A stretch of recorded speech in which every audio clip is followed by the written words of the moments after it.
Nirmati Property Management. Contact 766700 அன்னை furnitures. அன்னை திருமண சீர்வரிசை பொருட்கள், டிவி, ஃபிரிட்ஜ், வாஷிங் மெஷின் உள்ளிட்ட 200க்கும் மேற்பட்ட பொருட்கள் அடங்கிய திருமண சீர்வரிசை ரூபாய் 99,000 மட்டுமே. தமிழகம் முழுவதும் இலவச டோர் டெலிவரி. தொடர்புக்கு 7550144440 9345044044. டிஜிட்டல் துறையை, டிஜிட்டல் மார்க்கெட்டிங் துறையை வந்து தேர்வு பண்ணணுங்கிற எண்ணம் அல்லது சிந்தனை இருக்குல்ல, அது ஏதாவது ஒரு பாயிண்ட் ஆஃப் டைம்ல உங்களுக்கு வந்து ஸ்பார்க்ல வந்திருக்கும். அது என் தருணம் ஞாபகம் இருக்கா? எதனால இந்த துறைக்கு வரணும்னு நீங்க நினைச்சீங்க? தமிழ் தேசிய அரசியல் தான். ஓ, அதுக்கு அரசியல் தான் காரணம்? ஆமா, அரசியல் தான் காரணம்.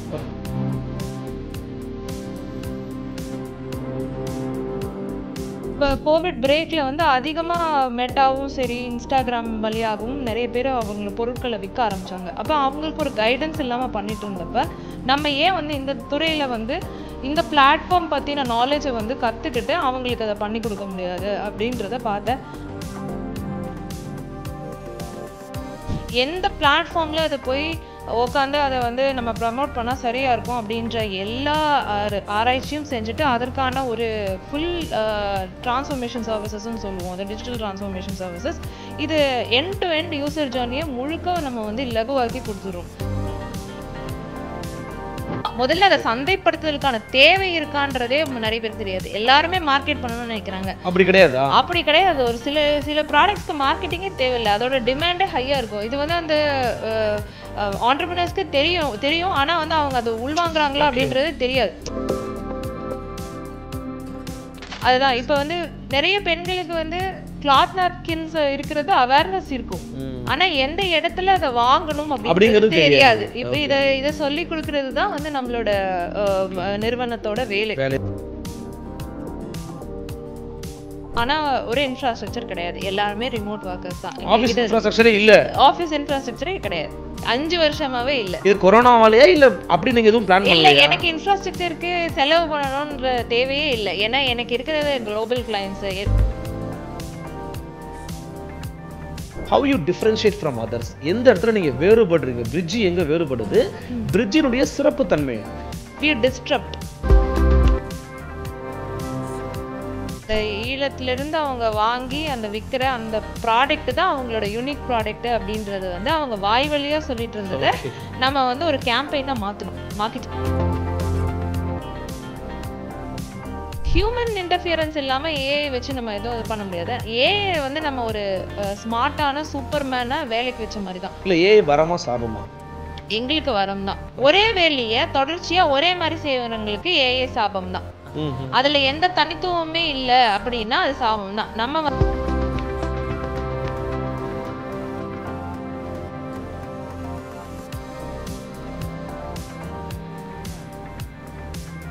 நலம் தரும் நல்லார் சித்த மருத்துவமனை இதய நோய், சர்க்கரை நோய், பக்கவாதம், சிறுநீரக பிரச்சனை, தண்டுவடம் மற்றும் மூட்டு பிரச்சனைகளுக்கு மிகச்சிறந்த மருத்துவமனை கிருஷ்ணகிரி, சென்னை மற்றும் மதுரை. தொடர்புக்கு 8807666117 மற்றும் 8807666118. ஃபோர்த் எஸ்டேட் தமிழ் நேயர்களுக்கு அருள்மொழிவர்மனின் அன்பார்ந்த வணக்கங்கள். இது உங்கள் ஃபோர்த் எஸ்டேட் தமிழ் வழங்கும் வைய தலைமைகோள் நிகழ்ச்சி. இன்றைக்கு நம்முடைய சிறப்பு நேர்காணலில் நம்ம இணைந்திருப்பவர் பிரிட்ஜி நிறுவனத்தினுடைய ஃபவுண்டர் அண்ட் சிஇஓ மரியாதைக்குரிய சுனந்தா தாமரை செல்வன் அவர்கள். வாரங்களோட ஒரு சிறப்பு நேர்காணல். வணக்கம். வணக்கம். வணக்கம். எப்படி இருக்கீங்க? நல்லா இருக்கேன். மிக்க மகிழ்ச்சி உங்களை சந்திச்சதுல. ஃபோர்த் எஸ்டேட் நேயர்களுக்கு வணக்கம், சகோதரர் அருள்மொழிவர்மனுக்கும் வணக்கம். மிக்க நன்றி. ரொம்ப நன்றி. ஏன்னா நெடுநாளாக உங்களை நான் வந்து ஒரு அரசியல் களத்தில் தொடர்ச்சியாக பார்த்துக்கிட்டு இருக்கேன். இந்த நிகழ்ச்சி வந்து நாங்கள் முதல் நிகழ்ச்சி ஆக்சுவலி ரொம்ப நன்றி முதல்ல நேரமும் வாய்ப்பும் கொடுத்ததுக்கு. ஸோ அஃப்கோர்ஸ் இது வந்து ஒரு பிஸ்னஸ் தொடர்பாக தொழில் முனைவோர்களுக்கான ஒரு பல விஷயங்களை பகிரணும் அப்படிங்கிறதுக்காக துவங்கியிருக்கிற ஒரு நிகழ்ச்சி. அதில் ஒரு முதல் பங்கேற்பாளராக அதுவும் ஒரு பெண் தொழில் முனைவோராக அவங்க வந்து இதில் கெஸ்ட்டாக இன்வைட் பண்ண ரொம்ப மகிழ்ச்சி அடைகிறோம். ஸோ ஒரு தொழில் முனைவோராக நான் உங்களை அறிமுகப்படுத்துறத வந்து நிறைய பேருக்கு இங்கே கொஞ்சம் ஆச்சரியமாக கூட இருக்கலாம். ஏன்னா நீங்கள் வந்து தொடர்ச்சியாக அரசியல் பயணத்தில் நான் உங்களை தொடர்ச்சியாக பார்த்துருக்கிறேன். அட் த சேம் டைம் நீங்கள் வந்து ஒரு தொழில் முனைவோராக, ஒரு குடும்ப பெண்மணியாக எல்லா விதமான பணிகளையும் சேர்த்து பார்த்துக்கிட்டு இருக்கீங்க. ஸோ அதுக்குள்ளே நான் போகிறதுக்கு முன்னாடி ஹூ இஸ் சுனந்தா தாமரை செல்வன், உங்களுடைய பேக்ரவுண்ட் பற்றி சொல்ல முடியுமா? சுனந்தா தாமரை செல்வன் ஒரு தொழில் முனைவோருக்கு முன்னாடி ஒரு சாதாரண ஹவுஸ் ஒய்ஃபாக தான் என்னோட கரியர் ஸ்டார்ட் ஆச்சு. அதுக்கு முன்னாடி கல்லூரி படித்து ஒரு 2 வருடம் வந்து வேலையில் இருந்தேன். அப்புறம் கல்யாணம் ஆனதுக்கு பின்னாடி வந்து வேலையை விட்டுட்டு நான் குழந்தையை கவனிக்கிற ஒரு சாதாரண ஹவுஸ் ஒய்ஃபாக தான் ஆரம்பிச்சது. அப்புறம் நான் படிச்சுட்டு இருக்கும்போது இருந்த அதே ஒரு இன்ட்ரெஸ்ட்டும் எந்தோசியாசமும் எனக்கு இருந்துகிட்டே இருந்தது. வேலையிலையும் தொடர்ந்தேன். அப்புறம் சமூக நலன் சார்ந்த நிறைய விடயங்களில் வந்து நான் கவனம் செலுத்திட்டே இருந்தேன். படிச்சுட்டு இருந்தேன். நான் படிப்பை வந்து விடலை. கல்லூரி படிப்புக்கு பிறகும் நீங்கள் படிச்சுட்டு தான் இருந்தீங்க? கல்யாணம் ஆனதுக்கு பின்னாடியும் படிச்சுட்டு தான் இருந்தேன். ஓகே. அது நான் கருவுற்றிருக்கும் போதும் நான் படிச்சுட்டு தான் இருந்தேன். அந்த படிப்பை விடாதனால வந்து எப்படியாவது ஒரு இடத்துல கெரியர் பிரேக் அப்படின்றது வந்து எல்லா பெண்களுக்கும் வரும். அது எனக்குமே வந்தது. அதுக்கப்புறம் தொடர்ச்சியாக படிப்பை இன்னொரு தடவை நான் வந்து அதை பர்சியூ பண்ணி பிஎஸ்டியில் வந்து ஒரு கோர்ஸ் பண்ணேன். ஒரு எக்ஸிக்யூட்டிவ் MBA கோர்ஸ் பண்ணியிருந்தேன். அது கரெக்டாக கொரோனா காலகட்டத்துக்கு முன்னாடி இதை பண்ணி முடிச்சுட்டேன். அது வந்து முழுக்க டிஜிட்டல் மார்க்கெட்டிங் துறை சார்ந்த ஒரு டிப்ளமோ கோர்ஸ். 1.5 வருடம் ஆச்சு. அதில் வந்து எனக்கு நிறைய அனுபவங்கள் வந்தது. அந்த கோர்ஸ் வந்து நான் பண்ணதில் தான் வந்து இன்னும் எனக்கு வந்து கரியருக்கான வாய்ப்பு இருக்குது, நான் இதோட வந்து என்னோட இது நின்றாது அப்படின்னு நினச்சேன். அதே சமயம் பொலிட்டிக்கல் ஆக்டிவிசமும் இருந்துட்டு இருந்தது. 2017-18 காலத்துலேருந்து நாம் தமிழர் கட்சியிலையும் பயணிக்கிறேன். இந்த 2 பயணமே எனக்கு வந்து ஒன்றுக்கு ஒன்று காம்ப்ளிமெண்ட்ரியாக தான் இருந்திருக்கு. ஓகே. பாலிடிக்ஸில் இருந்ததுனால தான் எனக்கு தொழில் தொடங்கணும் அப்படின்ற ஒரு தைரியமும் உற்சாகமும் வந்தது. பாசிட்டிவ் நோட்டாக தான் உங்களுக்கு இருந்திருக்கு. கண்டிப்பாக. Okay okay. நம்மளால இதையே பண்ண முடியாது. பொதுத்தளத்தில் ஒரு பொண்ணை வந்து பாலிடிக்ஸ் பேச முடியுதுன்னா ஏன் ஒரு தொழில் தொடங்கி நடத்த முடியாதா அப்படின்ற ஒரு இது வந்தது. அதே இதை வச்சுட்டு நான் வேலைக்கு போனேன். அப்போ என்னோட கணவர் என்னோட இல்லை. 2-3 வருடங்கள் கிட்ட கொரோனா காலகட்டத்தில் வந்து அவர் அயலகத்தில் இருந்தார். அப்போ வந்து என்னோட தொழில் நிறுவனம் தொடங்கி ரொம்ப ஃப்ரீலான்சிங் தான் முதல்ல பண்ணிட்டு இருந்தேன்.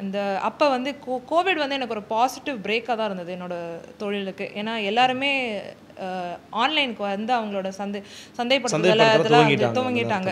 ஏன்னா வீட்டில் கடை ஓடலை, கடை எல்லாமே மூடி இருந்தது. அப்போ என்ன பண்ண முடியும், இணையத்தில் தான் வந்து அவங்களோட ப்ராடக்டையோ சர்வீஸையோ விற்க முடியும். அந்த நேரத்தில் வந்து எனக்கு என்னோட டிஜிட்டல் மார்க்கெட்டிங் நிறுவனத்துக்கான ஒரு பிரேக் வந்து அப்போ கிடச்சிது. அது எல்லாருமே வந்து அதை நாட ஆரம்பிச்சுட்டாங்க. எப்படி வந்து மார்க்கெட்டிங் ஆன்லைனில் பண்ணணும். அப்புறம் இ-காமர்ஸ் சேல் அப்படின்றது பெரிய பூம் ஆச்சு. அமேசான், ஃப்ளிப்கார்ட்லாம் வந்து அதிகமாக வளர்ந்தது அப்போ தான். அப்போ இ-காமர்ஸ்க்கான ஒரு ஸ்பேஸ் இங்கே உருவாகும் போது அப்போ ஆன்லைனில் ஒரு மார்க்கெட் பண்ணி ஒரு இதை பொருளை வாங்க முடியும், விற்க முடியும் அப்படின்றத ஒரு பிரேக் கிடச்சிது எல்லாருக்குமே. அதில் தொடங்கின விஷயம் எனக்கு ஏறுமுகம் தான். அப்போலேருந்து நிறுவனம் நல்லா தான் போயிட்டு இருந்தது. எனக்கு வந்து பாலிடிக்ஸில் இருக்கிறதுனால இங்கே இருக்கிற அனுபவங்கள் வந்து என்னோட நிறுவனத்துக்குமே வந்து உதவியாக இருந்தது, அதை பில்ட் பண்ணுறதுக்குமே. முக்கியமான விஷயங்கள் பின்னாடி அதை பற்றி நான் உங்கள்கிட்ட கேட்குறேன். பட் இந்த டிஜிட்டல் மார்க்கெட்டிங் துறையை வந்து தேர்வு பண்ணணுங்கிற எண்ணம் அல்லது சிந்தனை இருக்குல்ல, அது ஏதாவது ஒரு பாயிண்ட் ஆஃப் டைமில் உங்களுக்கு வந்து ஸ்பார்க்கில் வந்திருக்கும். அது என் தருணம் ஞாபகம் இருக்கா? எதனால் இந்த துறைக்கு வரணும்னு நீங்கள் நினச்சிங்க? தமிழ் தேசிய அரசியல் தான். ஓ, அதுக்கு அரசியல் தான் காரணம்? ஆமாம், அரசியல் தான் காரணம். என்னோட அரசியலை வந்து நான் மார்க்கெட் பண்ணியே ஆகணும். இப்போ வந்து ஒரு திமுகவோ பாஜகவோ என்னோட அரசியலை நான் மார்க்கெட் பண்ணணும் அப்படின்னா ஏன் அரசியலை நான் மார்க்கெட் பண்ண நேரம் அப்போ 2021 தேர்தலுக்கு முன்னாடி 2019 தேர்தல் சந்திச்சுட்டு இருந்தோம். அப்போ தான் நான் படிக்கிறேன் டிஜிட்டல் மார்க்கெட்டிங். எனக்கு வந்து இணைய செயல்பாடுகளில் வந்து முழுக்க ஈடுபாடு இருந்துச்சு. அண்ணன் அதுக்கான தலைமை வந்து அண்ணன் சீமான் அவர்கள் வந்து உருவாக்கி கொடுத்தாங்க. அந்த இடத்துல நான் இங்கே வரும்போது என் அரசியலை நான் சந்தைப்படுத்த ஆரம்பித்தேன், மார்க்கெட் பண்ண ஆரம்பித்தேன், பேக்கேஜ் பண்ண ஆரம்பிக்கும் போது நான் ஒரு ஊடகமாக எப்படி வந்து செயல்படணும்னு எனக்கு ஒரு வழிகாட்டுதலை வந்து அண்ணன் கொடுக்க ஆரம்பித்தார். அதில் இருக்கிற டெக்னிக்கல் பாயிண்ட்ஸ் எல்லாம் வந்து என்னால் என்னோட அரசியலை சந்தைப்படுத்த முடியுதுன்னா நான் ஒரு நிறுவனத்தை ஆரம்பித்து ஏன் ஒரு ப்ராடக்ட் என்னால் சந்தைப்படுத்த முடியாதா? ஓகே அப்படின்றது. அப்புறம் இன்னொரு கம்பெனியில் வேலை செஞ்சுட்டு இருந்தப்போ அவங்களோட சர்வீஸை வந்து நான் மார்க்கெட் பண்ணுறதுக்காக ஒரு வெப்சைட் ஆரம்பித்து அது சோஷியல் மீடியாவில் வந்து நிறைய விஷயங்கள் வந்து நானாக செய்ய ஆரம்பித்தேன் ஒரு மேனேஜராக. அங்கே மேனேஜராக இருந்த இடத்துல தான் அது ஒரு நியூ ஐடியா, ஒரு நியூ கான்செப்ட். அந்த கான்செப்டை வந்து நான் தான் வந்து ஒரு மார்க்கெட்டிங் ஹெட்டாக இருந்து பார்த்தேன். ஆனால் என்ன மார்க்கெட்டிங்கில் எனக்கு முன்னாடி எந்த ஒரு அனுபவமே கிடையாது. அப்போ நானே எல்லாம் தேடி நான் பண்ணும்போது அதை லான்ச் பண்ணும்போது நல்லா ஒரு அமைப்பாக வந்து கொண்டு வந்திருந்தேன். அந்த ஒரு உற்சாகமும் கிடைச்சது. அந்த எக்ஸ்பீரியன்ஸ் வச்சு சரி இதையே மற்ற பிராண்டுகளுக்கு நம்மளே சர்வீஸாக பண்ணால் என்ன அப்படின்னு நான் கண்டென்ட் மார்க்கெட்டிங், கண்டென்ட் ரைட்டராக தான் போகணும்னு நினச்சேன். காப்பி ரைட்டிங் கற்றுட்டு இருந்தேன். அப்போ அதில் தான் என்னோட எக்ஸ்பர்டீஸ் ஆரம்பிச்சது. அதுக்கப்புறமா தான் ஒவ்வொரு சோஷியல் மீடியா பிளாட்ஃபார்ம்லேயும் சந்தைப்படுத்துதல் எப்படி இருக்குது. அப்போ கோவிட் பிரேக்கில் வந்து அதிகமாக மெட்டாவும் சரி இன்ஸ்டாகிராம் வழியாகவும் நிறைய பேர் அவங்கள பொருட்களை விற்க ஆரம்பித்தாங்க. அப்போ அவங்களுக்கு ஒரு கைடன்ஸ் இல்லாமல் பண்ணிட்டு இருந்தப்ப நம்ம ஏன் வந்து இந்த துறையில் வந்து இந்த பிளாட்ஃபார்ம் பற்றின நாலேஜை வந்து கற்றுக்கிட்டு அவங்களுக்கு அதை பண்ணி கொடுக்க முடியாது அப்படின்றத பார்த்தேன். அப்புறம் நல்ல மென்டர்ஸ் எனக்கு கிடைச்சாங்க. கூகுள் மூலமாகவும் கூகுளில் ஆட்ஸ் ரன் பண்ணி எப்படி வந்து ஒரு எவ்வளோ பேர் வந்து ஒரு நாளைக்கு எத்தனை ப்ராடக்ட்ஸை பற்றி சர்ச் பண்ணுறாங்க. அந்த சர்ச் குவரிஸை வச்சு வந்து எப்படி ஒரு அட்வர்டைஸ்மெண்ட் பின்னாடி போகுது அந்த கூகுளோட ஆட்வர்ட்ஸ்ன்னு பண்ணாங்க. அது வந்து அதெல்லாமே வந்து கூகுள் மார்க்கெட்டிங் அப்படின்றது நம்ம தமிழ்நாடு அளவில் வந்து ஒரு பெருசாக எல்லாருக்கும் ரீச் ஆகாத ஒரு விஷயமா அந்த காலத்தில் இருந்தது. அப்புறமா தான் எல்லாரும் அதை எக்ஸ்ப்ளோர் பண்ண ஆரம்பித்தாங்க. இது ஏன் எக்ஸ்ப்ளோர் பண்ணாங்கன்னா கோவிட் வந்துச்சு. அப்போ இணையத்தின் மூலமாக தான் வாங்குறதும் விற்கிறதும் நடக்குது. அப்படின்னா அந்த இணையம் வழியான அந்த சந்தைப்படுத்துதலுக்கான அத்தனை கதவுகளுமே திறக்க ஆரம்பிச்சது. எல்லாருக்குமே அதை பற்றி தெரிஞ்சுக்கணும்னு நினச்சாங்க. அதே நேரத்தில் தான் நம்ம நிறுவனம் ஆரம்பித்து தொடங்கி மேலே வந்துட்டுருக்கு. ஒவ்வொன்றா ஆரம்பித்தோம். நம்ம முதல்லையே போய் நான் காப்பி ரைட்டிங்கு, கண்டென்ட் ரைட்டிங்கு எழுதி கொடுக்குறேங்க, வெப்சைட்டுக்கு கண்டென்ட் எழுதி கொடுக்குறேன் அப்படின்னு தான் நான் வந்து கேட்க ஆரம்பித்தேன். அப்புறமா தான் ஒன்றொன்னா ஆரம்பித்து அதுக்கான நபர்களை வந்து வேலைக்கு எடுத்து நம்ம எல்லாம் சேர்ந்து ஒரு ஃப்ரீலான்சர்ஸ் குரூப்பாக தான் பண்ணிகிட்டு இருந்தோம். இப்போ வந்து ஒரு 4 வருடம் முன்னாடி கம்பெனியை வந்து ப்ராப்பராக ப்ரைவேட் லிமிடெட் ரெஜிஸ்டர் பண்ணி ஆரம்பிச்சாச்சு முழு நேரமாக. இதுக்கு முழுக்க விதை வந்து அண்ணன் சீமான் அவர்கள் தான். அவரு எங்களை எம்பவர் பண்ணல அப்படின்னா எனக்கு இதுக்கெல்லாம் இல்லை ரொம்ப முக்கியமான விஷயம் நீங்கள் சொல்கிறது. ஏன்னா நிறைய பேர் வந்து இப்போது வெளியிலேருந்து பார்க்கும்போது அவர் வந்து இந்த ஐடி துறைகள், இந்த பொதுவான சமூக ஊடகத்துறைகளுக்கு இந்த மாதிரி வளர்ச்சிக்கெல்லாம் அவர் கொஞ்சம் எதிரான நபர் போட்ட ஒரு சித்தரிப்பு இருக்கும்போது கட்சிக்குள்ளேயே ஒருத்தவங்க தொழில் முனைவராக மாற்றிருக்கிறாரு அப்படின்னு நீங்கள் சொல்கிறது ரொம்ப ஒரு முக்கியமான ஒரு விஷயமா நான் பார்க்குறேன். ஆனால் எனக்கு என்னென்னா நீங்கள் ஒரு தொழில் பணியாளராக ஒரு பணி செய்யக்கூடிய நபர்லேருந்து ஆரம்பித்து இன்றைக்கி வந்து ஒரு நிறுவனத்தினுடைய ஃபவுண்டர் அண்ட் சிஇஓவாக இருக்கிறீங்கள, அந்த விஷயம் ரொம்ப இலகுவானதாக இருந்துச்சா? அந்த பயணம் எப்படி இருந்துச்சு? இன்றைக்கி பிரிட்ஜி நிறுவனத்தினுடைய பணி என்ன, அதனுடைய சேவைகள் என்ன, அதை பற்றி கொஞ்சம் சொல்லுங்கள். பயணம் வந்து ரொம்ப கடினமானதான். பெண்களுக்கு எல்லாமே சமூகத்தில் சுலபமாக கிடச்சிறதில்ல. எவ்வளோ ப்ரிவிலேஜஸ் பிரதிநிதித்துவம் கிடைச்சா கூட நமக்கு வந்து அந்த பயணம் ஒரு முழுக்க ஒரு செல்ஃப் சஸ்டெயின்டு இண்டிபெண்ட் விமன் ஆண்டர்ப்ரனராக ஆகிறது வந்து அவ்வளோ சாதாரணம் இல்லை. இப்போவுமே வந்து எங்களுக்கான சவால்கள் வந்து அதிகம் தான். இந்த ஒரு பெண் தொழில் முனைவோராக இருக்கிறதுக்கு நிறைய சவால்கள் இருக்குது. ஆனால் எங்களுக்கு இடம் இல்லையா அந்த சமூகத்தில்னு கேட்டால் கிடையாது. எங்களுக்கு தான் அதிகமாக இடம் இருக்குது. எங்களுக்கு முன்னேறதுக்கான இடமும் இருக்குது, அதே சமயம் சேலஞ்சஸும் இருக்குது. என்னோட நிறுவனமோட யூஎஸ்பியை நான் என்ன சொல்லுவேன் அப்படின்னா, எங்களோடது முழுக்க டிஜிட்டல் டிரான்ஸ்ஃபார்மேஷன் சர்வீசஸ்ன்னு சொல்லிட்டு ஒரு டேர்மை சொல்லலாம்.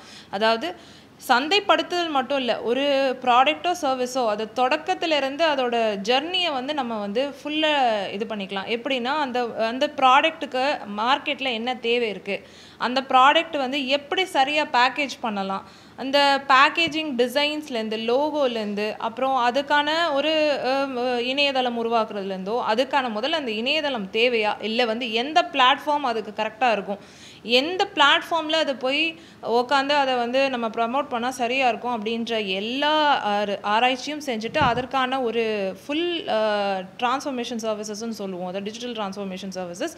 இது எண்ட் டு எண்ட் யூசர் ஜர்னியை முழுக்க நம்ம வந்து லகுவாக்கி கொடுத்துட்றோம் அந்த ப்ராடக்ட்டுக்கோ இல்லை அந்த சர்வீஸ்க்கோ.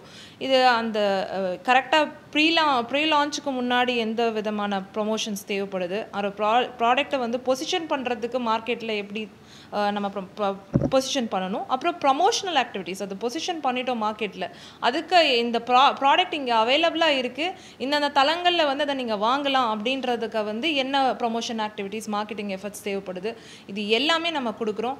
முன்னாடி வந்து ஒரு சின்ன ஒரு இதில் தான் ஆரம்பித்தோம். ஆனால் இப்போ எல்லா ப்ராடக்ட்ஸ்க்கான எல்லா சர்வீசஸ்க்கான இந்த சந்தைப்படுத்துதலுக்கான ஒரு எக்ஸ்பர்டீஸ் குரூப் ஆஃப் ஒர்க்கர்ஸ் வந்து நம்மக்கிட்ட இருக்காங்க, எம்ப்ளாயீஸ் இருக்காங்க, டெவலப்பர்ஸ் டெவலப்பர்ஸும் இருக்காங்க. அப்புறம் ஆப் டெவலப்மெண்ட்டும் நம்ம பண்ணுறோம். வெப் அப்ளிகேஷன் டெவலப்மெண்ட் எல்லாமே பண்ணி கொடுக்குறோம். அந்த ஒரு நிறுவனம் ஒன்று கிட்டத்தட்ட ஒருத்தர் இப்போ நான் வந்து ஒரு தொழில் முனைவோராக இருக்கிறேன், நான் வந்து ஒரு நிறுவனத்தை நடத்திக்கிட்டு இருக்கேன் அப்படின்னா அந்த நிறுவனத்தை சந்தைப்படுத்துவதற்கோ இன்னும் கொஞ்சம் மக்கள் மத்தியில் போய் பிரபலப்படுத்துவதற்கோ நீங்கள் உதவி பண்ணுறீங்க. ஆமாம், முதல்ல அதை சந்தைப்படுத்துதலுக்கான தேவை இருக்கான்றதே நிறைய பேருக்கு தெரியாது. எல்லாருமே மார்க்கெட் பண்ணணும்னு நினைக்கிறாங்க. அப்படி கிடையாதா? அப்படி கிடையாது. ஒரு சில ப்ராடக்ட்ஸ்க்கு மார்க்கெட்டிங்கே தேவையில்லை, அதோட டிமாண்டே ஹையாக இருக்கும். இது வந்து அந்த ஆண்டர்பிரினர்ஸ்க்கு தெரியும், ஆனால் வந்து அவங்க அதை உள்வாங்குறாங்களா அப்படின்றது தெரியாது. அவங்க ப்ராடக்ட் ரொம்ப யூனிக் ப்ராடக்டாக இருக்கும். அதுக்கான எந்த இடத்துல அதை பொசிஷனிங் பண்ணாவே போதும், அதுக்கு மார்க்கெட்டிங் எஃபர்ட்ஸே தேவைப்படாது. அது உங்களுக்கு தெரிஞ்சிருக்காதுன்றீங்க? அது தெரிஞ்சிருக்காது. இல்லை, அது என்னோட ப்ராடக்ட் வந்து பெஸ்ட் ப்ராடக்ட்னு எல்லா ஆண்டர்பிரினர்ஸுமே சொல்லுவாங்க. ஆனால் சிலதுக்கு வந்து எந்த இடத்துல அதை போய் பொசிஷன் பண்ணாவே போதும், அதுக்கான சந்தைப்படுத்துதலே தேவை இருக்காது. இது வந்து இப்போ ஃபஸ்ட்டு நான் இதை ஒரு எடுத்துக்காட்டாக சொல்லணும்னா, விமன் சானிட்டரி நாப்கின்ஸ் இருக்கு இல்லையா, கிளாத் நாப்கின். இது வந்து முதல்ல ஆரம்பித்தவங்க வந்து அவங்களுக்கு வந்து பொசிஷனிங் கரெக்டாக வந்து செய்ய தெரியல. ஆனால் இப்போ வந்து அந்த கிளாத் நாப்கின் பிராண்ட்ஸே பல வகையில் வந்து நிறைய பிராண்ட்ஸ் வந்திருக்கு. எல்லாமே இன்ஸ்டாகிராமில் வந்து அவங்களே ப்ரமோட் பண்ணிக்கிறாங்க. எல்லாமே இன்ஸ்டால வந்திருக்கு. எல்லாமே இன்ஸ்டால வாங்கிக்கலாம். ஒரு குழந்தைக்கான நாப்கினுமே நல்ல ஒரு தூய துணியில் வந்து காட்டன் துணியில் இருக்குது. அதே சமயம் பெண்களுக்குமே ரீயூசபிள் சானிட்டரி நாப்கின்ஸ். இதுக்கு வந்து பெரிய மார்க்கெட்டிங் எஃபர்ட்டே தேவையில்லை. ஆனால் வரவங்க வந்து இப்போ நம்ம பெருநிறுவனம் பாயிண்ட் ஆஃப் வியூவில் நம்ம செய்கிறதில்ல. அவங்களுக்கு கிட்டேருந்து பணம் வாங்கணும், நான் மார்க்கெட்டிங்க்கு ஏதாவது ஒரு ஆடை போட்டு தள்ளி நான் காசை இது பண்ணி எனக்கு என்ன வருமானமோ அப்படின்னு நான் பார்க்குறது கிடையாது. அது முதல்ல தேவையா? இந்த பொசிஷனிங் நீங்கள் கரெக்டாக பண்ணுறீங்களா? உங்களோட அந்த பட்ஜெட், மார்க்கெட்டிங் பட்ஜெட்டை கொடுங்க, கரெக்டாக ப்ராடக்ட் பேக்கேஜ் பண்ணலாம், அந்த டிசைனை கரெக்டாக கொண்டு வரலாம். இதை சொல்கிறதுக்கான ஒரு ஸ்ட்ராட்டஜியும் வந்து நம்ம கொடுக்குறோம். மார்க்கெட்டிங்னா வெறும் மார்க்கெட்டிங் வா எனக்கு ஆட் பட்ஜெட்டை கூட நான் வந்து அதை ப்ரமோட் பண்ணுறேன் அப்படின்னு நம்ம சொல்கிறது இல்லை. அவங்களுக்கு ஃபுல் ப்ராடக்ட் ஸ்ட்ராட்டஜிலேருந்து எல்லாமே நம்ம அட்வைஸ் பண்ணுறோம். தேவை இருந்தால் தான் ஆட்ஸ் ரன் பண்ணுவோம், இல்லைன்னா ஆர்கானிக்காக எப்படி ப்ரமோட் பண்ண முடியும்? கண்டென்ட் நீங்கள் பேசுங்க, உட்காந்து நீங்கள் சொல்லுங்கள், அதை வந்து நாங்கள் வந்து எக்ஸிக்யூட் பண்ணுறோம் அப்படின்னு சொல்லி அதை வந்து நமக்கு ஆர்கானிக்காகவே நிறைய ப்ராடக்ட்ஸை வந்து நம்ம விற்கலாம். பெரிய பெரிய நிறுவனங்கள் தான் அவங்களால நிறைய ஸ்பெண்ட் கொடுக்க முடியும். சின்ன ஹோம் க்ரோன் பிராண்ட்ஸ்க்கெல்லாம் வந்து அவங்க சந்தைப்படுத்தல் கோ டு மார்க்கெட் ஸ்ட்ராட்டஜினாவே உங்களுக்கு என்னென்னு புரியாது. என்கிட்ட நல்ல ப்ராடக்ட் இருக்குது, நானே கைவினை பொருட்கள் செய்கிறேன் அப்படின்னா அது ரொம்ப அழகாக இருக்கும், அது வந்து ரொம்ப சேஃபாக இருக்கும், குழந்தைங்களுக்கான ஒரு ப்ராடக்டாக இருக்கும். ஆனால் அவங்களுக்கு வந்து பெரிய பட்ஜெட் இருக்காது, ஏன்னா அவங்க ப்ராடக்டில் எல்லாத்தையும் இன்வெஸ்ட் பண்ணியிருப்பாங்க. அப்போ அவங்களுக்கு என்ன ஆர்கானிக் மார்க்கெட்டிங் தான் தேவைப்படும். இது நான் ஜஸ்ட் மார்க்கெட்டிங் ஏஜென்சியாக உட்காந்துட்டு இல்லை இதுக்கு ஆட் பண்ணாதான் அப்படின்றது கிடையாது. அதை பொசிஷன் பண்ணாவே கரெக்டாக இருக்குது. எந்த இடத்துல அவங்க ப்ராடக்ட்டுக்கான டிமாண்ட் இருக்குது, யார் இதை தேடுறாங்க. சரி, அதுதான் இப்போ வந்து நிறைய பெண்களுக்கு வந்து கிளாத் நாப்கின்ஸ் இருக்கிறது அவேர்னஸ் இருக்கும், ஆனா எந்த இடத்துல அதை வாங்கணும் அப்படிங்கிறது தெரியாது. இப்போ இதை சொல்லி கொடுக்கறது தான் வந்து நம்மளோட நிறுவனத்தோட வேலையா இருக்கு. மார்க்கெட்டிங்னா ஆட் ரன் பண்றது கிடையாது. ரொம்ப தெளிவா சொன்னீங்க, அந்த வேறுபாடு தெளிவா சொன்னீங்க. ஆனா இப்போ இது நீங்க வந்து முதல்ல துவங்குறீங்க அப்படின்னும் போது உங்களுக்கு கூட பயணிப்பதற்கு நீங்க ஒரு ஆஃபீஸ் போடணும், உங்களோட எம்ப்ளாயீஸ் இருக்கணும். ஏன்னா இது வந்து ஒரு சிங்கிள் மேனோட ஒர்க்கு கிடையாது இல்லையா? கண்டிப்பா இல்லை. ஏன்னா நீங்க வந்து பலதரப்பட்ட பணிகளை நீங்க பல பேர்கிட்ட ஒப்படைக்கிற மாதிரி இருக்கும். எவ்வளவு பேர் இப்போ பிரிட்ஜில் இருக்கிறாங்க, எப்படி இயங்கிக்கிட்டு இருக்கு? இன்னி வரைக்குமே எங்களுக்கு ரெஜிஸ்டர்ட் ஆஃபீஸ் அப்படின்றது ஒரு ரெஜிஸ்டர்ட் ஆஃபீஸ் இருக்கு, ஆனா ஒரு இன்ஃப்ராஸ்ட்ரக்சர் கிடையாது. எல்லாருமே ரிமோட் ஒர்க்கர்ஸ் தான். ஆஃபீஸ் இன்ஃப்ராஸ்ட்ரக்சரே இல்ல. ஆஃபீஸ் இன்ஃப்ராஸ்ட்ரக்சரே கிடையாது. 5 வருஷமாவே இல்ல. இது கொரோனாவாலயா இல்ல அப்படி நீங்க எதுவும் பிளான் பண்ணல? இல்ல, எனக்கு இன்ஃப்ராஸ்ட்ரக்சருக்கு செலவு பண்ணணும்ன்ற தேவையே இல்லை. ஏன்னா எனக்கு இருக்கிறது குளோபல் கிளைண்ட்ஸ் எல்லாரோடையும் நான் வந்து இணையத்துல தொடர்புல இருக்கீங்க. அது என்னோட ரிசல்ட்ஸ் எல்லாம் டெலிவர் பண்றதும் நான் இணையத்துல தான் பண்றேன். இப்போ வரைக்கும் எனக்கு ஆஃபீஸ் இது கிடையாது. எனக்கு கிளைண்ட்ஸ் வந்து சஸ்டெயின்டாக கிடச்சிட்டு தான் இருக்காங்க. ஒரு எல்லா பிஸ்னஸில் ஒரு டல் ஃபேஸ் இருக்கும், எங்களுக்கும் கிடைச்ச அந்த மாதிரி இருக்குது. இப்போ எனக்கு 10 பேருக்கு மேலே என்னோட நிறுவனத்தில் வேலை செய்கிறாங்க. ஆனால் எல்லாரும் அவங்கவுங்க இடத்துலேருந்து வேலை செய்கிறாங்க. எங்களுக்கு ஃபிக்ஸட் டைமிங்ஸ்லாம் கிடையாது. டெலிவரி டைமிங்ஸ் தான் நாங்கள் பார்க்குறோம். எந்த நேரத்தில் எந்த அளவுக்கு ஆன்லைனில் இருக்கும், எந்த நேரம் வரைக்கும் இருக்கும் அப்படின்றது தான் எங்களோட முதன்மை. இது அது டெலிவரி பேஸ்ட் ரிசல்ட்ஸ் தான். இப்போ நீங்கள் சொல்கிறது எனக்கு ஒரு கேள்வி உருவாகுது. என்னன்னா இப்போ நீங்கள் சொல்கிற மாதிரி பார்த்தோன்னா இந்த துறையில் ஏற்கனவே இருக்கிற ஜெயன்ஸ் இருக்கிறாங்க இல்லையா, இதே துறையில் இருக்கிறாங்க. நீங்கள் உள்ளே வரீங்க அப்படின்னும் போது how you differentiate from others? எந்த இடத்துல நீங்கள் வேறுபடுறீங்க? பிரிட்ஜி எங்கே வேறுபடுது? பிரிட்ஜினுடைய சிறப்பு தன்மை என்ன? வி டிஸ்ட்ரப்ட். இப்போ வந்து நிறைய டிஜிட்டல் மார்க்கெட்டர்ஸ் வந்து வந்துட்டாங்க, நிறைய மார்க்கெட்டிங் ஏஜென்சிஸ் இருக்கு. அதாவது எல்லா மார்க்கெட்டிங் சர்வீசஸும் கொடுப்பாங்க. ஒரு இதில் இணையதளம் மட்டும் இல்லாமல் ஆஃப்லைன்லேயும் வந்து நிறைய கொடுப்பாங்க. பிஆர் ஆக்டிவிட்டீஸ் பண்ணுவாங்க. எல்லாம் ஒரு மார்க்கெட்டிங்னா ஒரு கம்ப்ளீட் மார்க்கெட்டிங் ஏஜென்சியாகவும். இது வந்து நம்ம பெரிய நிறுவனங்களில் வந்து ஒரு ரீட்டைனர் பட்ஜெட் வாங்கிட்டு தான் வேலை செய்வாங்க. ஓகே, இது வந்து எப்படி சொல்றீங்க, ஒரு 3 மாசத்துக்கான உங்க ஆட் பட்ஜெட்டை அவங்க முன்னாடியே வாங்கிடுவாங்க. ஒரு ப்ராடக்ட்டுக்கு இவ்வளவுதான் அப்படின்னா ஒரு ஃபிக்ஸட் ரேட்ஸ் இருக்கும். அந்த ரேட்ஸை வந்து முதல்ல வாங்கிடுவாங்க 3 மாசத்துக்கு முன்னாடி. இது ரீட்டைனர்னு சொல்லுவாங்க. அந்த ரீட்டைனரை வந்து நான் இது வரைக்கும் ஒரு பிரின்சிபலாகவே வச்சிருக்கேன், வாங்கக்கூடாதுன்னு. எனக்கு வந்து முதல்ல முடியுமா? இப்போ ரிட்டைனர் வாங்கினா தானே உங்களால் அதை பண்ண முடியும்னு சொல்லுவாங்க. இல்லை, தேவையில்லை, நான் ரிசல்ட்டுக்கு அமுச்சு வாங்கிக்கிறேன். எனக்கு வந்து ஆட் பட்ஜெட் மட்டும் கொடுங்க, அது அந்த மாசத்துக்கானது கொடுங்க. This is unique actually. This is unique. ஆமா, ஏன்னா எனக்கு நீங்க ரிசல்ட்ஸ் பார்த்துட்டு எனக்கு கொடுங்க. என்னால் உங்க ப்ராடக்ட்டையோ சர்வீஸையோ சக்ஸஸ்ஃபுல்லாக விற்க முடியுது அப்படின்னா எனக்கு ரிசல்ட்ஸ் நான் வந்து 3 மாதம் கழிச்சு தான் ஒரு SEO பண்ணி தான் உங்கள் வெப்சைட்டை வந்து நான் முன்னாடி கொண்டு வரேன்னா நான் ஸ்ட்ராட்டஜி அப்படி சொல்லவே மாட்டேன்.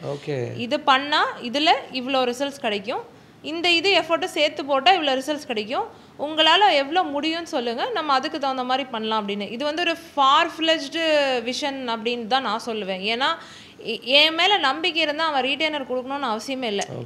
1 வருஷம் 2 வருஷம் என்னோட தான் அந்த கிளைண்ட் இருப்பான், தேவையில்லை. ஏன்னா எனக்கு அந்த நம்பிக்கையை நான் பார்த்த பிறகு அது கண்டிப்பா உங்களுக்கு சாட்டிஸ்ஃபேக்ஷன் கொடுத்துரும். சாட்டிஸ்ஃபேக்ஷன் இவ்வளோ ப்ராடக்ட் விற்கிறோம் அப்படின்னாவே அவங்களுக்கு ரெவென்யூ பார்த்தா புரியும். ஓகே, மார்க்கெட்டிங் எஃபர்ட்ஸ் இவ்வளோ இருக்குது. 6 மாதம் மார்க்கெட்டிங் எஃபர்ட்ஸ் கன்சிஸ்டண்ட்டாக ஒரு நிறுவனம் பண்ணிச்சு ஒரு ப்ராடக்ட்டுக்கு பண்ணோமாவே அவங்களுக்கு அந்த ரிசல்ட்ஸ் பார்த்தாவே தெரிஞ்சிடும். ஏன்னா ரெவென்யூ அதிகமாக புது ப்ராடக்ட்ஸை அவங்க லான்ச் பண்ணுவாங்க. அப்போ எக்ஸ்ட்ரா மார்க்கெட்டிங் எஃபர்ட்ஸ் தேவை தான் படும்.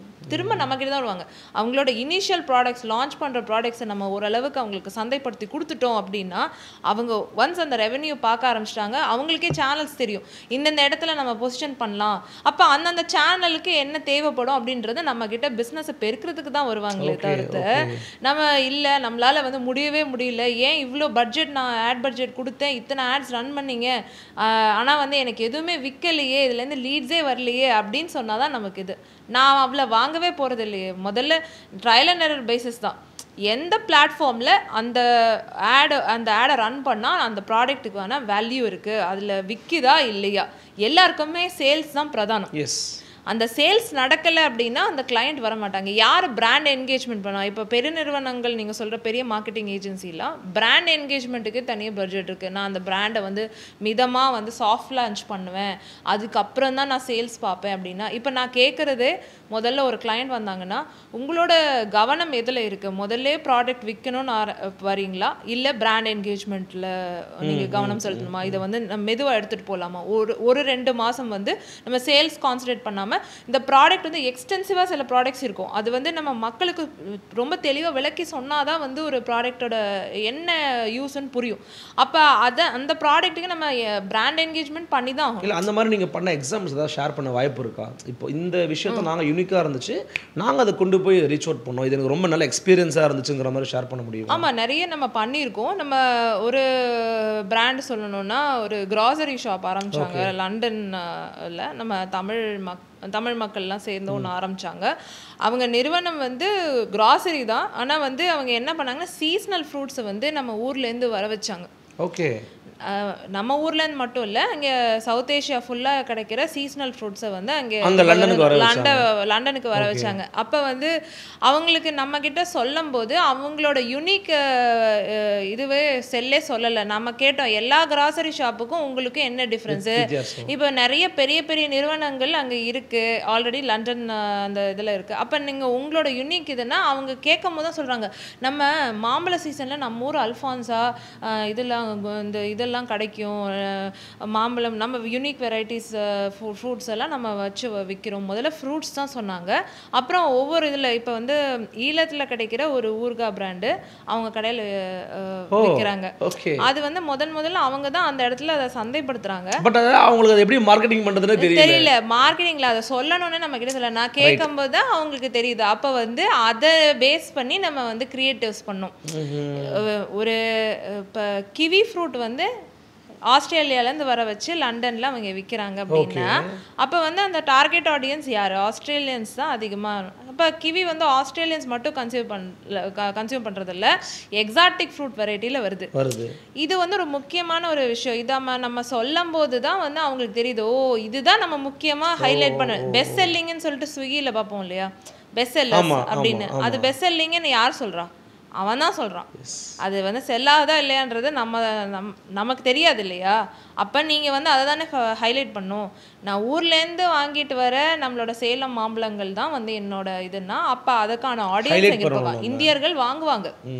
சேலம் மாம்பழம் கிடைக்குதுன்னா இந்தியர்கள் தேடி வாங்குவாங்க. அப்போ அதை வந்து ஃபோக்கஸ் பண்ணி ஒரு கேம்பெயின் ரன் பண்ண ஆரம்பிச்சு அந்த கடைக்கு நிறைய வந்து வர ஆரம்பிச்சாங்க. இந்தியர்களோ சவுத் ஏஷியன்ஸோ வந்து அவங்க டார்கெட் ஆடியன்ஸ் அப்படி அவங்கள நம்ம இழுக்க முடிஞ்சது. It gave good results. ஆமாம், ஆனால் இங்கேருந்து நம்ம பண்ணது தான் அது கோவிட் டைமில் சாதனை. அது அவங்களுக்கு தெரியல, அந்த ஈழத்திலிருந்து அவங்க வாங்கி அந்த விற்கிற அந்த ப்ராடக்ட் தான் அவங்களோட யூனிக் ப்ராடக்ட் அப்படின்றது வந்து அவங்க வாய் வழியாக சொல்லிட்டு இருந்ததை நம்ம வந்து ஒரு கேம்பெயினாக மாற்றணும், மார்க்கெட்டிங் கேம்பெயினாக மாற்றணும். ரொம்ப சாட்டிஸ்ஃபைடாக இருந்துச்சு உங்களுக்கு? அந்த ரொம்ப சாட்டிஸ்ஃபைடாக இருந்துச்சு. நம்ம பெருசாக லாபம்லாம் எடுக்கல, ஆனால் அவங்களோட கடையோட பொசிஷனிங் வந்து ரொம்ப அழகாக சிறப்பாக அமைஞ்சது. இன்னுமே அந்த பிராண்ட் வந்து நம்மளோட டச்சில் தான் இருக்காங்க. ஃபுல் மார்க்கெட்டிங் கேம்பெயின்ஸ் பண்ணுறதில்ல, ஆனால் எதாக இருந்தாலும் புது லான்ச்சு அந்த மாதிரி இருந்தால் கடையும் பெருக்கிட்டாங்க. 2 இடத்துல வந்து அவங்க பெருக்கிட்டாங்க. ஸோ பிரிட்ஜி எங்கே வந்து வேறுபடுதுன்னு சொல்லிட்டீங்க, அண்ட் உங்களோட எக்ஸ்பீரியன்ஸை ஷேர் பண்ணுறீங்க. இன்னைக்கு யுகத்தை பற்றி நம்ம பேசணும் அப்படின்னா ஆர்டிஃபிஷியல் இன்டெலிஜென்ஸ் இல்லாமல் வந்து நம்ம எதையுமே வந்து இன்றைக்கி அடுத்து கொண்டு போக முடியாதுன்னு சொல்கிறாங்க. அது எந்த துறையாக இருக்கட்டும், அது ஊடகத்துறையோ அல்லது தொழில்துறையோ மற்ற மருத்துவத்துறையோ எதுவாக இருந்தாலுமே கூட. அப்போது அந்த ஆர்டிஃபிஷியல் இன்டெலிஜென்ஸை பற்றி உங்களுடைய பார்வை என்ன? அதற்கு நீங்கள் விமானி அப்படின்னு ஒன்று துவங்கி இருக்கிறதாகவும் நான் வந்து பார்த்தேன் நான் ஆக்சுவலி. ஸோ பிரிட்ஜிக்கு விமானி என்ன விஷயத்தை வந்து உந்துதல் படுத்துது, அது எங்கே வேறுபடுது ஆக்சுவலி? ஓகே, எனக்கு வந்து டெக்னிக்கல் பேக்ரவுண்டே இல்லை. நான் படித்தது பிகாம் தான். அதுக்கப்புறம் நான் படித்த கோர்சஸ் எல்லாமே வந்து நான் டெக்னிக்கல் பேக்ரவுண்ட் தான். முதல்ல எனக்குமே ஒரு ஹெசிடேஷன் இருக்குது.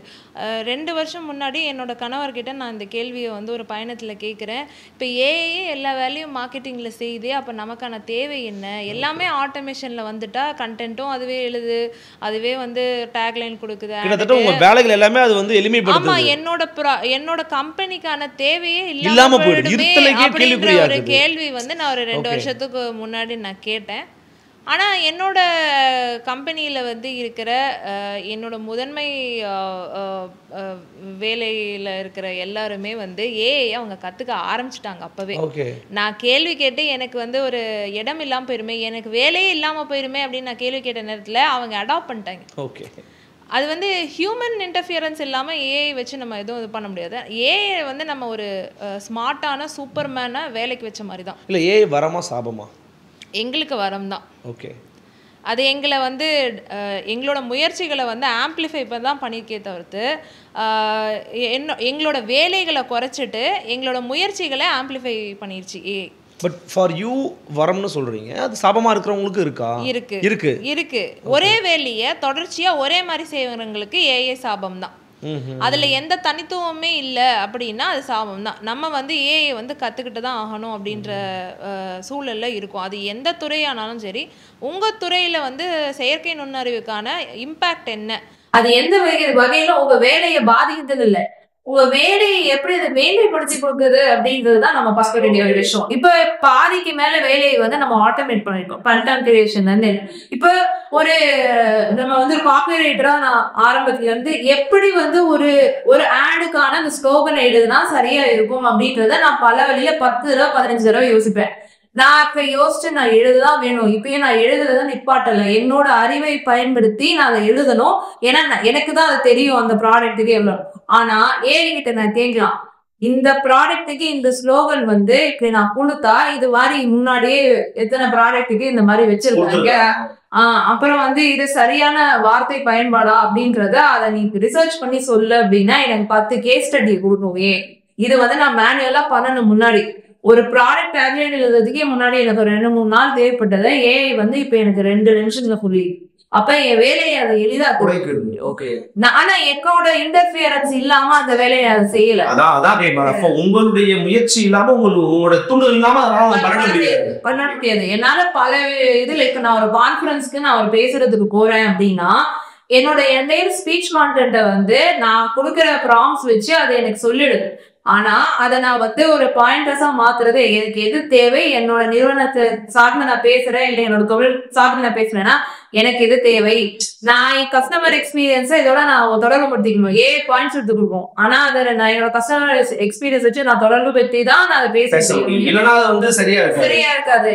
அது வந்து எனக்கு வந்து ஒரு புக்கை ரெஃபர் பண்ற மாதிரி தான். ஆனா அது வந்து என்னோட தனித்துவமான அறிவை நான் பயன்படுத்தி தான் அதை வந்து நான் சொல்ல முடியும். இதுதான் வந்து ஏஐயோட பயன்பாடு. இப்ப நிறைய டூல்ஸை வந்து நம்ம பயன்படுத்துறோம், ஏஐ டூல்ஸை பயன்படுத்துறோம். ஆனா அது என்னோட நிறுவனத்துல என்ன வேலையை செய்யணும்ன்றத நான் கஸ்டமைஸ் பண்ணிக்குவேன். எனக்கான ஏஜென்ட் வந்து அதை உருவாக்கிக்குவேன். எனக்கு இப்ப 4 பேர் வேலைக்கு இருக்காங்கன்னா ஏஐ வந்து இன்னொரு வேலையாள் தான். அந்த அளவுக்கு தான் அதோட கெப்பாசிட்டி. அதை நம்ம பயன்படுத்திக்கிட்டோம் அப்படின்னா அது ஒரு ஏஐ வந்து ஒரு அசிஸ்டன்ட், ஒரு சூப்பர் ஹியூமன் கம்பேரிட்டிவ்லி ஒரு எம்ப்ளாயி. அது அந்த இதுலதான் நம்ம பயன்படுத்திக்கணும். விமானிய வந்து நம்ம அதுதான் ஆரம்பிச்சோம். இப்ப நான் அந்த விமானியும் பேர் வச்சிருக்கீங்க. விமானினா மேல போறதுதான். விமானத்துல ஏறி மேல தானே போறோம், பறக்கணும். அந்த யார் யார் பறக்கணும்? கெரியர் பிரேக்ல இருக்கிற பெண்கள், கெரியர் பிரேக்ல இருக்கிற ப்ரொஃபஷனல்ஸ் எல்லாருமே. ஒரு ஸ்டூடெண்ட் வந்து காலேஜ் முடிச்சுட்டு அவங்களுக்கு எந்த துறையில வந்து எந்த எக்ஸ்பீரியன்ஸ் இல்லைன்னா கூட அவங்களால எப்படி வந்து தொழில்துறை சார்ந்த இயக்கங்களை வந்து தெரிஞ்சுக்கிட்டு ஒரு நிறுவனத்துக்கு அப்ளை பண்றதாகட்டும், அப்புறம் வந்து ஒரு காலேஜோ இல்ல வந்து ஒரு ஸ்கூலோ அவங்களுக்கு வந்து அவங்களோட மாணவர்களுக்கு ஒரு சிறப்பு பயிற்சி ஏதாவது கொடுக்கணும்னா தொழில்துறை சார்ந்து அதை வந்து நம்ம பண்ணி கொடுக்குறோம். நீங்க வந்து ஒரு கைடன்ஸ் மாதிரி கொடுக்குறீங்க, ட்ரைனிங் கொடுக்குறீங்க, ஸ்கில்லிங் ட்ரைனிங். யாராவது அதுக்குள்ள பங்கெடுக்கலாம், யாரெல்லாம் வரலாம்? இப்ப சோனா காலேஜ்ல வந்து ஒரு ஒர்க் ஷாப் மாதிரி நடத்துறோம் ஏப்ரல்ல. நல்ல வரவேற்பு இருந்தது. இது வந்து ஏஐ ஸ்கில்ஸ் ஒர்க் ஷாப் தான் முதல்ல பண்ணோம். ஆனா இது ஏஐ மட்டும் நம்ம பண்ணல, எந்தெந்த நிறுவனத்துல என்ன தேவைகள் இருக்கு. இப்போ ஒரு டிபார்ட்மெண்ட் ஸ்டூடெண்ட்ஸ்க்கு அவங்களுக்கு வந்து அந்த நிறுவனத்திற்கான அவங்க போக விருப்பம் உள்ள நிறுவனத்திற்கு எந்த வகையான வந்து ஸ்கில்ஸ் அவங்க டெவலப் பண்ணிக்கணும்னு நினைச்சாங்களோ அத்தனை வகையான ட்ரைனிங்கும் நம்ம கொடுக்கலாம். என்னால சரியா ஆங்கிலம் பேச முடியல, என்னால சரியா தமிழ் வந்து அழகா தமிழ் படுத்தி பேச முடியல, எல்லாம் ஆங்கில வார்த்தை கலப்பா இருக்கு அப்படின்னு நினைச்சா கூட அவங்க நம்ம கிட்ட ஒரு ட்ரைனிங்க்கு வரலாம். எல்லா வகையான ட்ரைனிங் கொடுக்கறதுக்கும் நம்ம நிறைய கொலாபரேஷன்ஸ் வச்சுப்போம். அப்போ சின்ன தொழில் முனைவோருக்கும் வந்து அவங்களே அவங்க மார்க்கெட்டிங் பண்ணிக்கணும்னு நினைக்கிறாங்க, அவங்களுக்கு மார்க்கெட்டிங் சொல்லி கொடுத்துருவாங்க. மார்க்கெட்டிங் விற்கிறது இல்லை, ப்ராடக்டா நம்ம வந்து அவங்களுக்கு சொல்லி கொடுக்கணும். ஒரு கரியர் கேப்ல ஒரு இது வந்து எப்பவரையும் பீப்பிள் அது எந்த நீங்க நிறுவனமா இருந்தாலும் சரி, இல்ல நிறுவனத்துல ஒரு ஊழியரா இருந்தாலும் சரி, இல்ல சின்ன ஒரு லெவல்ல ஆண்டர்பிரினரா இருந்தாலும் சரி, அவங்களுக்கு வந்து எம்பவர் பண்ணும். இப்ப விமானியில வந்து முதல்ல ஒரு ஜுவல்லரி ஷாப் ஓனர் ஒருத்தருக்கு வந்து சொல்லி கொடுத்துட்டு இருக்கோம். அவர் வந்து தமிழ் தேசிய சித்தாந்தம் சார்ந்த ஒரு சின்ன லெவல்ல அவங்க அப்பா தாத்தா பண்ணிட்டு இருந்தா அது அவங்க நகை செஞ்ச ஆசாரிகள். அவங்க வந்து சின்னதா ஆரம்பிச்சு அவங்க இதுல நல்ல பேரும் புகழும் எடுத்த ஒரு நிறுவனம். ஆனா அங்க பெரிய நிறுவனங்கள்லாம் வந்துச்சு, இந்த தங்கமயில் போன்ற பெரிய பிராண்ட்ஸ் எல்லாம் வரும்போது நான் என்னோட நிறுவனத்தையும் என்னோட கடையும் வந்து நான் ஆம்பிளிஃபை பண்ணிருக்காணும், எனக்கே நான் மார்க்கெட்டிங் வந்து என்ன பண்றதுக்கா அப்படின்னு சொல்லிட்டு வந்தாரு. அவங்களுக்கு இப்ப நம்ம தொடங்கி அவங்களே எப்படி வந்து அவங்களுக்கே ஆட்ஸ் ரன் பண்ணி சொல்றது, அவங்க பிராண்டுக்கு அவங்க கிரியேட்டிவ்ஸ் டிசைன் பண்றது எல்லாமே வந்து ஃபுல்லா நம்ம சப்போர்ட் பண்ணி கொடுக்குறோம். இதுதான் நான் பண்ணுவேன் அப்படின்னு இல்ல, எல்லாமே பண்றதுதான். உங்களுக்கு என்ன தேவை அப்படின்றது தான் விமானி. ஆக்சுவலி இந்த விமானி வந்து பிரிட்ஜில இருந்து வேறுபடுதா, எந்த இடத்துல வேறுபடுது? ஆக்சுவலி விமானி வந்து எல்லா துறையில இருக்கிற எல்லாருக்குமே ஆனா ஒரு இன்ஃப்ராஸ்ட்ரக்சர் சப்போர்ட்டா நம்ம கொடுக்குறோம், அவங்களை அப்ஸ்கில் பண்ணி வைப்போம். பிரிட்ஜி வந்து fully marketing and digital marketing தான். இது விமானி வந்து இதுக்கு அடுத்த லெவலுக்கு கொண்டு போகுது. ஏஐ வந்து இதுல ஒரு பார்ட் தான். ஆனா ஏஐ சார்ந்த ஒர்க் ஷாப்ஸ் இதெல்லாம் நிறைய கேட்கிற டிமாண்ட் வந்து இப்ப அதிகரிச்சுட்டே இருக்கு. அதனால ஏஐ ஒர்க் ஷாப்ஸ் வந்து நிறைய நடத்துறோம். பள்ளி கல்லூரிகளுக்கு நிறைய கொடுத்துட்டு இருக்கோம். வீட்டுல இருந்து இதை கத்துக்கணும் அப்படின்றவங்களுக்கும் விர்ச்சுவலாவும் கொடுத்துருக்கோம்.